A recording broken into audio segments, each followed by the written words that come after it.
పట్టువదలరా part 2 అదే మొన్న 13th అయితే రిలీజ్ అయిపోయింది కదా. ఈరోజు చూసేస్తాను సినిమా అయితే ఎర్ర కొట్టేసింది. ఇదైతే రివ్యూ వీడియో అయితే కాదు, జస్ట్ సినిమా గురించి మాట్లాడుకోవడానికి వీడియో చేశాను. ఒకసారి చూసేయండి. Let's start the video. ఇక మొదలెడదామా? ఆ బీజిఎం పార్ట్ 1 పార్ట్ 2లో కూడా వాడారు, ఎర్ర కొట్టేశారు కదా. మెయిన్లీ ఆ సీరియల్ వస్తున్నప్పుడు జనాలంతా ఫస్ట్ పార్ట్లో కనెక్ట్ అయినట్టు కంటిన్యూ అయిపోయారు. ఈ పార్ట్ 2లో కూడా కంటిన్యూ అయింది ఆ స్టోరీ కూడా.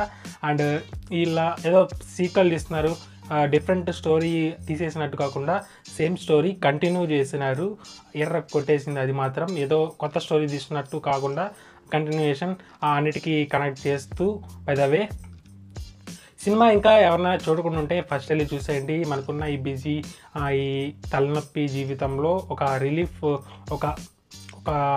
దొరుకుతుంది. ప్యూర్గా నవ్వుకుంటారు. ఏదో సీన్స్లో ఇరికిచ్చేసినట్టు నవ్వుకోకుండా ఫ్లోలో వచ్చేస్తుంటుంది కామెడీ అంతా. ఆల్రెడీ చూసిన వాళ్ళకి అర్థమవుతుంది నేనేం చెప్తున్నానో. మెయిన్లీ సత్య బిగ్ అసెట్ సినిమాకి. పార్ట్ 1 కూడా అంతే, పార్ట్ 2లో కూడా సత్య ఎర్ర కొట్టేశాడు.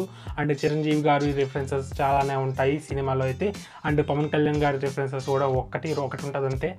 ఎర్ర కొట్టేసిన సినిమా అయితే పార్ట్ 2 2 గంటలే ఉంటుంది, 2 గంటల 10 నిమిషాలు ఎంతో ఉంటుంది. పార్ట్ 1 కూడా అంతే ఉంటుంది.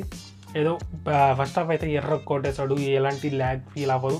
సెకండ్ హాఫ్ కొంచెం స్టోరీ మీద వెళ్ళిపోద్ది, కామెడీ కొంచెం తక్కువ ఉన్న స్టోరీ మీద వెళ్ళిపోద్ది. పెద్ద స్టోరీ ఏం పట్టించుకోకండి, నార్మల్గా. ట్విస్ట్ కూడా ఫస్ట్ పార్ట్లో ట్విస్ట్ అనిపించినట్టు సెకండ్ పార్ట్లో మనకు అనిపించదు. Already same kind of twist లాగా అనిపిస్తుంది ఫస్ట్ పార్ట్లో లాగా. పక్కన పెట్టేద్దాం అవన్నీ. మనం ఇలాంటి కామెడీ జోనర్స్కి ట్విస్టులు ఇవన్నీ పెద్దగా పట్టించుకోకూడదు. కాకపోతే ఆ ట్విస్టులు ఆ టర్న్స్ అన్నీ పర్ఫెక్ట్గా సెట్ చేసుకున్నాడు డైరెక్టర్ అయితే. ఎలాంటి లాజిక్ లూపోల్స్ లేకుండా చేయలేదు.